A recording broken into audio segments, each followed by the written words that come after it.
Nah, di antaranya kata Nabi Sallallahu Alaihi Wasallam, man razaqahullahu taala imro'atan sholihah, orang yang dikasih rizki punya istri yang sholihah. Per orang yang diberikan rizki oleh Allah istri yang sholihah,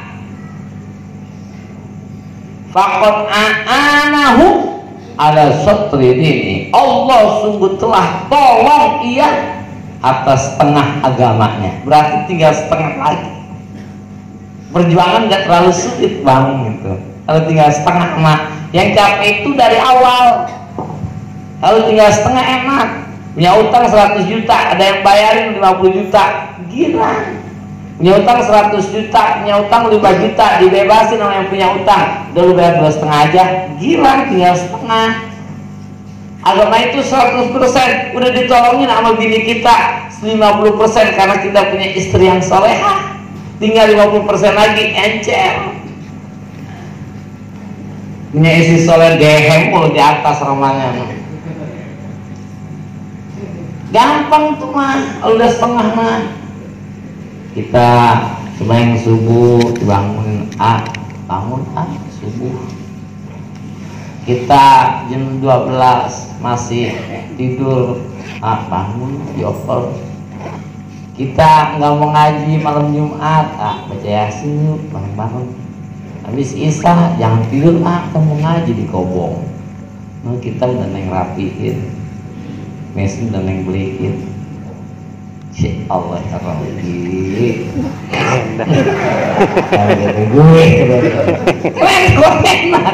kita jalan, ya Allah ya Rabbi. Begitu kita jalan, tas kita dibawain sama Mini sampai ke depan rumah, ke depan pintu, cium tangan, sendal dipakein, bilang lagi hati-hati di jalan. Ya Allah ya Rabbi, itu ngaji biar kata tuh jalanan banjir, udah ahli diganya udah. Tuh jalanan biar kata jelek udah cakep aja tuh. Bener sama santri didik, ketolong kita tuh sebagian agama kita. Datang di rumah juga duduk di majelis taklim enak adem. Kepala ngaji di dekat masuk kalau pikiran tenang. Nggak khawatir. Kenapa? Sebab tenang. Ngaji, ngobrol enak, nyimak enak.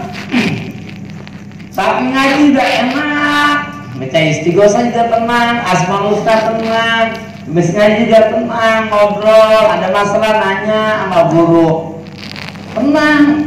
Pulang ngaji, Allah itu pulang ngaji sudah. Belum buka pintu kita, belum buka pintu, belum assalamualaikum, bini udah nungguin depan pintu. Sampai bang salaman. Bang kopi udah yang bikinin.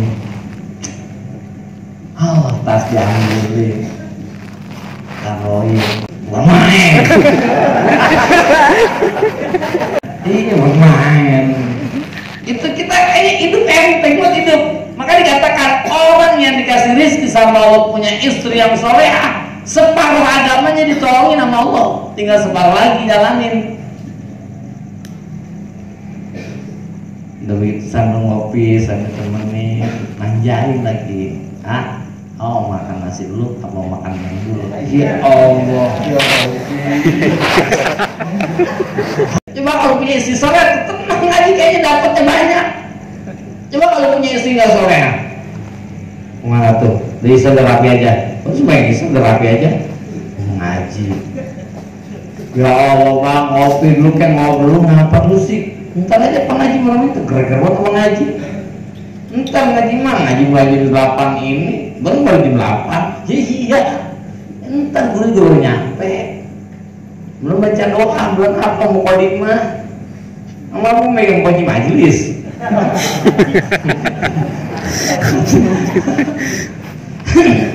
Ntar dulu bang. Belum pergi ngaji. Jadi ngaji bener? Ya bang. Ngaji dah, jangan lupa itu besok beras udah habis. Bocah susunya udah habis tono. Nah besok arisan tuh 2, jangan lupa.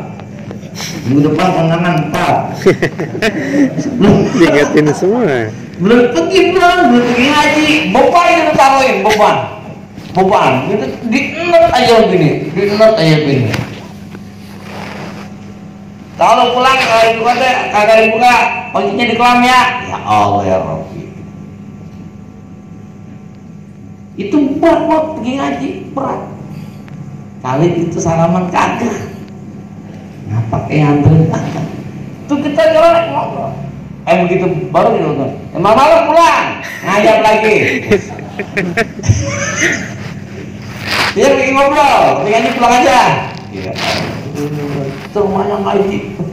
Uyang agak masuk sekali dah. Iya, dikit-dikit handphone bunyi, dikit-dikit handphone bunyi. Siapa sih? Dengerin ngaji. Serangnya. Iya, ntar juga foto apa? Anak aja foto lagi nangis. Aduh, ya Allah ya Rabbi. Jangan gitu. Gimana kita mau tenang ngaji? Ntar ada beras di foto kosong banget. Gas di foto habis. Allahu Akbar. Itu kita prosesnya jauh bener kayaknya. Emang istri yang soleha seperti apa sih?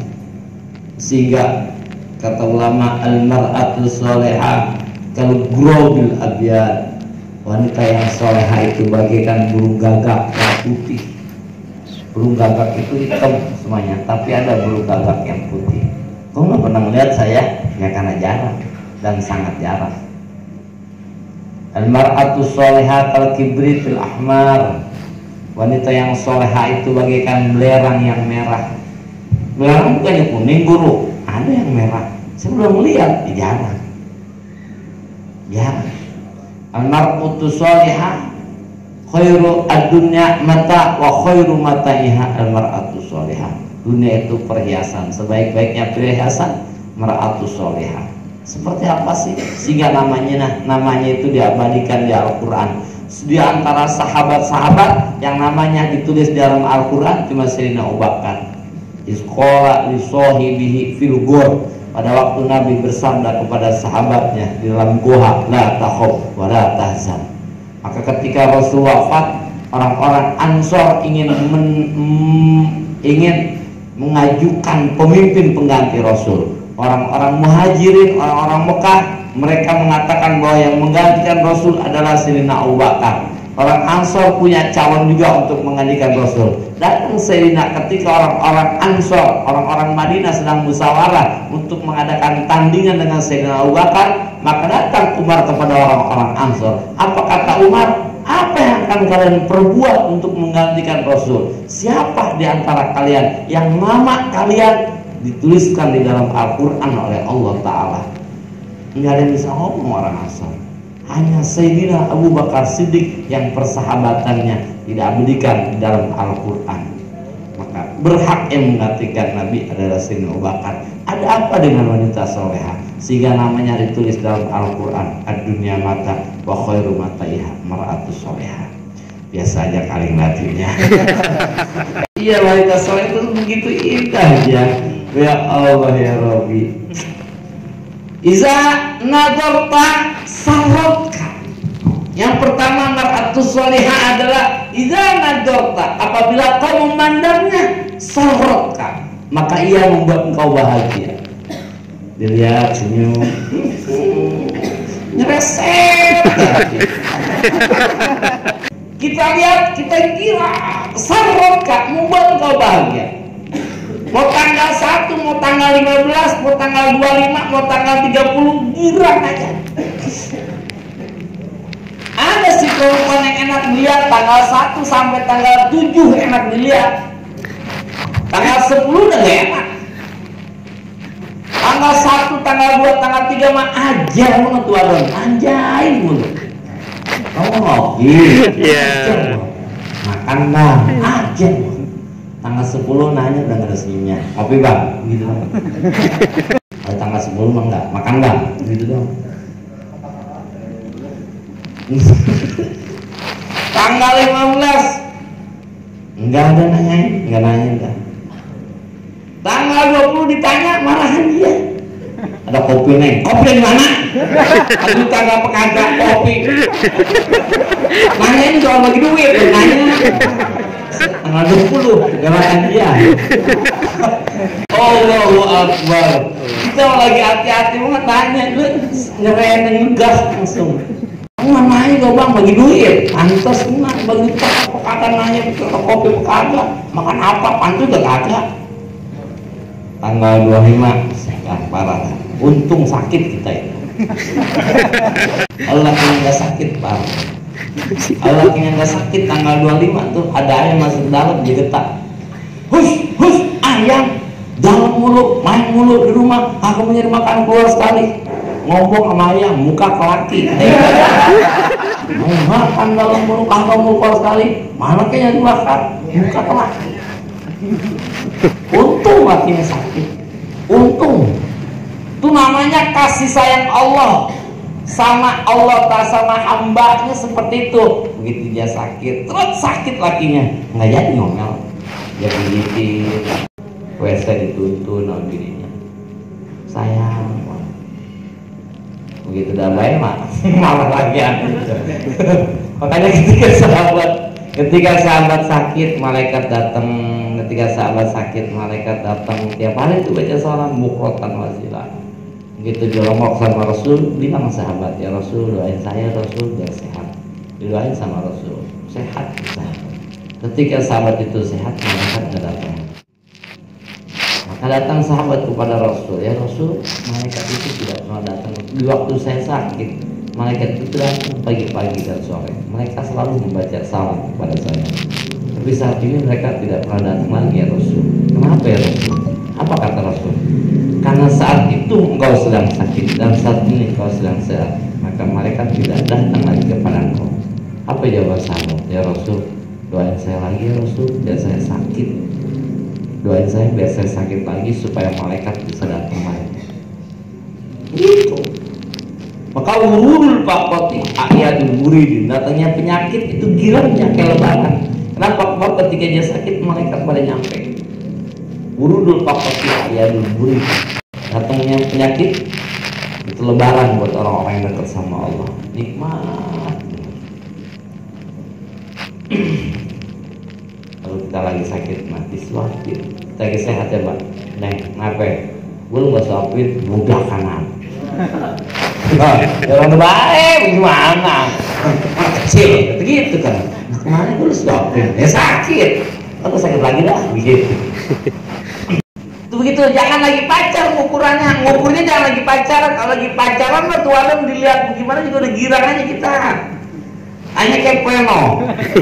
Tapi kalau dia ngomong doif soalnya. Yang keduanya, iza amartaha atau atka, apabila kau memerintahkannya atau atka, maka ia akan taat kepada engkau. Itu tandanya wanita soleha. Belum aja nih ya, iya bang. Iya ke pasarnya, iya bang. Enggak nanya ngapa enggak. Iya nggak usah pakai baju gitu nih, iya bang. Udah. Enggak nanya ngapa enggak. Yang ke pasarnya, mengapa sih? Gitu saya, masa minta anterin? Ya Allah, ngapa-ngapan, kalau makan di pasar ada yang lo beli. Nah biarin emang ngapa saya minta di labang, nyalakan dia. Kalau perempuan soleha mah enggak, mau pergi perang dia pesen sama lakinya, Neng abang mau perang, kalau abang belum balik jangan keluar rumah ya. Iya bang. Di atas tuh tinggalnya di loteng. Begitu bapaknya di bawah, bapaknya sakit, naik utusan ke atas. Neng, bapak sakit kamu? Ya, laki saya belum pulang, kata laki saya jangan keluar. Nggak lama lagi bapaknya udah payah, naik lagi utusan ke atas. Neng, bapak udah payah, ya, laki saya belum pulang, gimana ya? Nggak lama lagi bapaknya udah mati. Neng, bapak udah meninggal. Nah, laki saya belum pulang, tinggal turun tangga. Neng, bapak anu mau dimakan kali neng nungguin bapak saya belum pulang gimana? Laki saya belum pulang gimana? Tuhan kita soleh, laporan.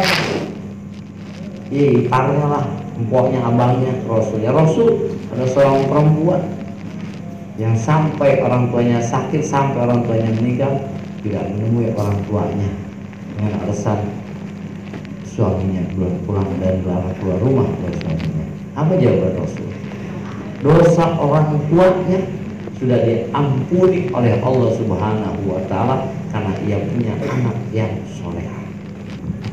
Dosa orang tuanya sudah diampuni sama Allah karena ia punya anak yang soleha.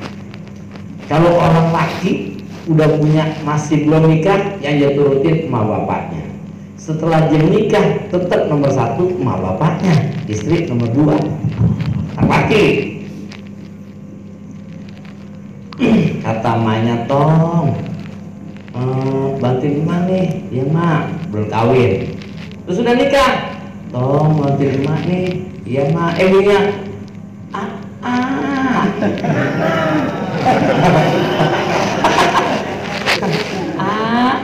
Allah ya Rabbi. Ayangin neng, ayangin, Ayangin. Apaan sih ayangin? Apa sih ayangin? Tolongin. Ya. Mana nih yang wajib diturutin? Maknya, tetep maknya. Tetep mak kalau anak laki mah. Istri tetep nomor 2. Anak laki. Kalau anak perempuan belum nikah, yang wajib turutin orang tuanya. Ketika dia nikah, suaminya. Kenapa? Sebab udah ijab kabul si suami sama si bapak. Bapak udah nyerahin sama si suami. Itu dengan kalimat angkah tukawa ujauhi suka alama amarallah. Aku nikahkan engkau dan aku kawinkan engkau dengan putri kumpulan binti pulang dengan mas sekian. Diterima sama suami. Itu serah terima si bapak sama si suami. Udah habis masa bapak. Maka udah gak bisa ngaruh. Kenapa? Udah diserahin. Kan nggak bisa tuh si perempuan, kan mau gua, kan mau gua, lu kan laki gua, situ belum. Mama mama bapak nggak ada bekasnya, laki ada bekasnya, si bego. Iya emang ada bekas laki, tapi beda aturan.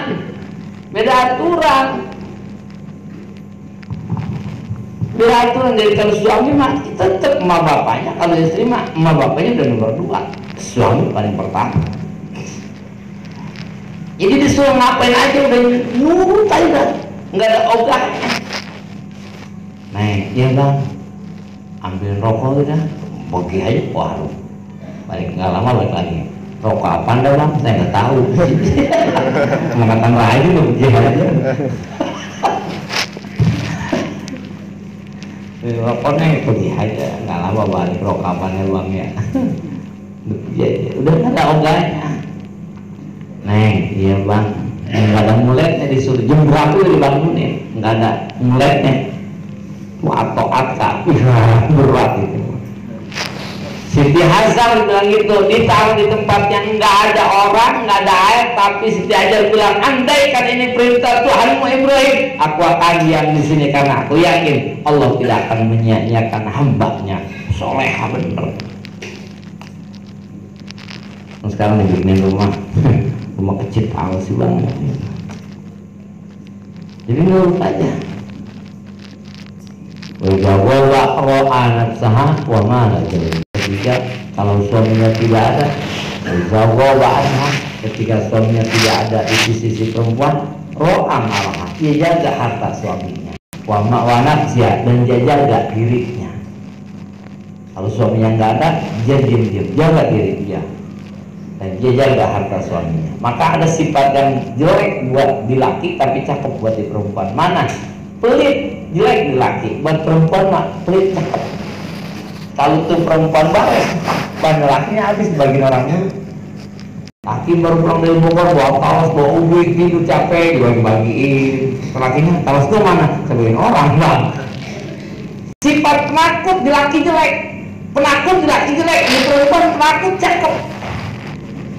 Coba kamu jawanin, dikit naik motor pakai mata nyekol, cus, ketemu bang, cus, orang cus, mana aja cus, lakinya nggak tahu pada bininya, bahkan berani tuh ada, digodain sama laki, bukannya laki lain dia ngegoreng mulu, bagus tuh, penakut di perempuan bagus, di laki mah jelek tapi di perempuan bagus. Yang ketiga,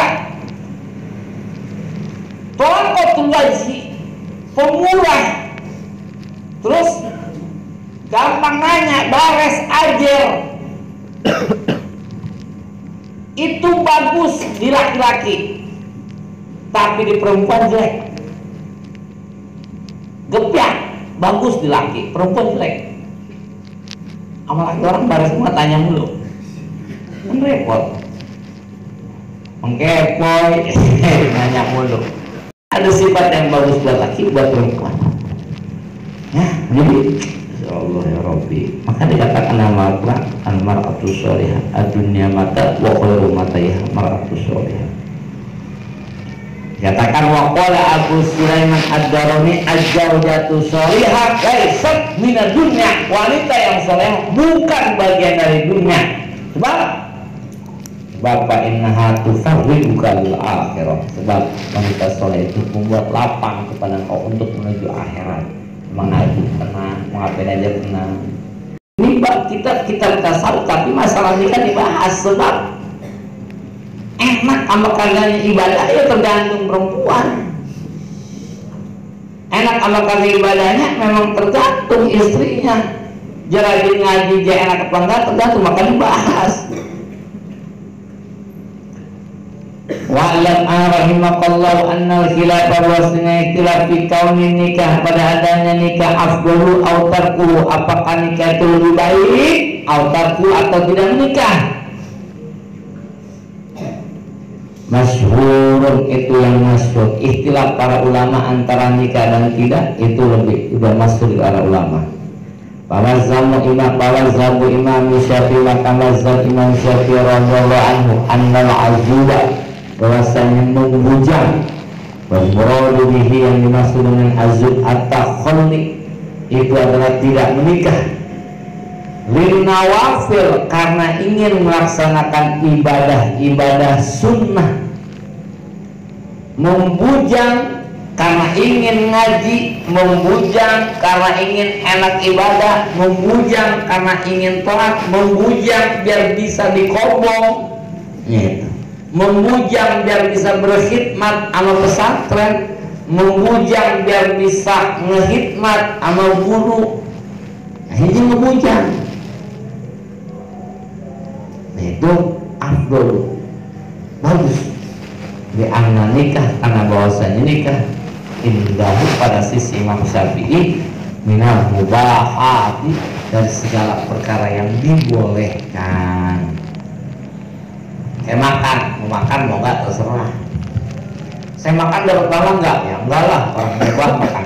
Kalau saya enggak makan dosa enggak? Enggak juga, orang mubah. Kata Imam Syafi'i, nikah itu hukumnya, hukum asalnya adalah mubah, boleh. Boleh nikah, boleh enggak.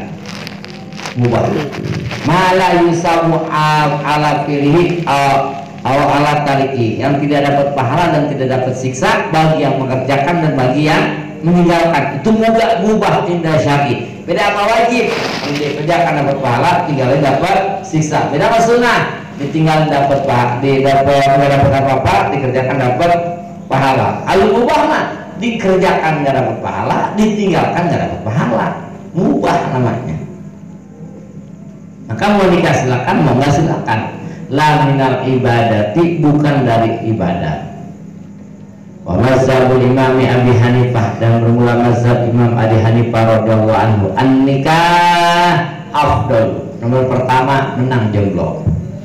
Kata jomblo ini ketemu dalilnya sekarang. Iya. Kata jomblo ini dalilnya, menang gua stabloin. Daripada gua kawin gua nggak boleh ngaji, nih gua bujang. Daripada gua kawin gua nggak boleh puasa sunnah, nih gua bujang. Daripada gua kawin gua nggak boleh ibadah, nih gua bujang. Afdol. Tapi menurut mazhab Imam Abu Hanifah, an-nikah afdol, nikah itu lebih bagus.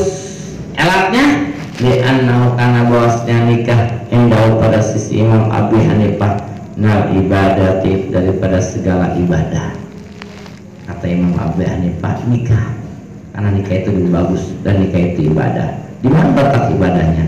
lima fihi min taksirin nasli matlubi, karena ada perkara di dalam nikah min taksirin nasli, dari memperbanyak turunan al matlubi yang diperintah. Kan kalau nikah mah banyak turunan, anaknya ada, cucunya ada, memperbanyak umat.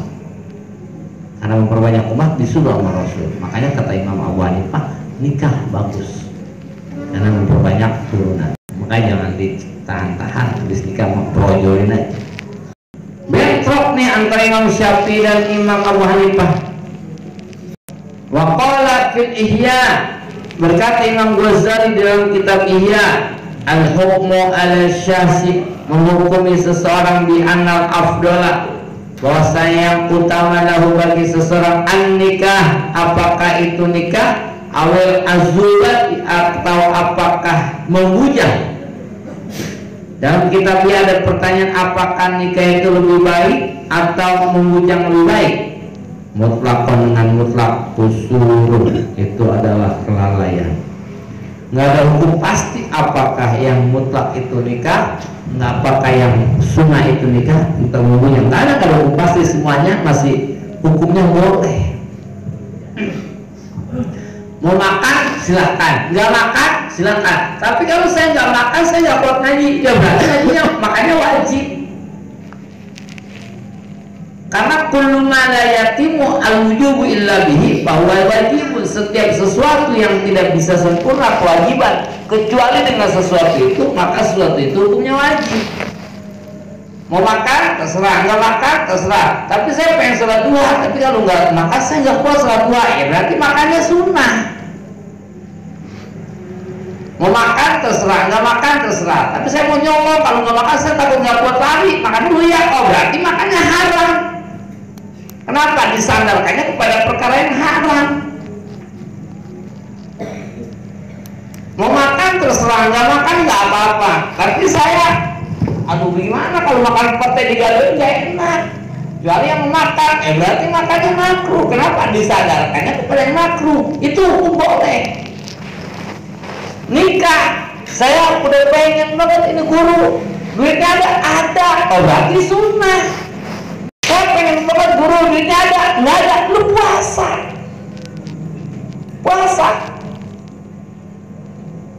Tapi pengen guru, iya puasa. Lu pengen duit kagak ada, buat apaan? Pengen nahuwijat. Saya duit ada guru tapi nggak pengen, jangan. Sunnah enggak, boleh enggak. Justru itu udah nggak boleh, makruh itu menikahnya. Justru nggak pengen teranak orang disia-siain.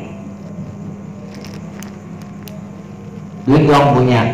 Saya pengen banget guru, pengen nggak? Enggak. Duit ada? Enggak ada juga.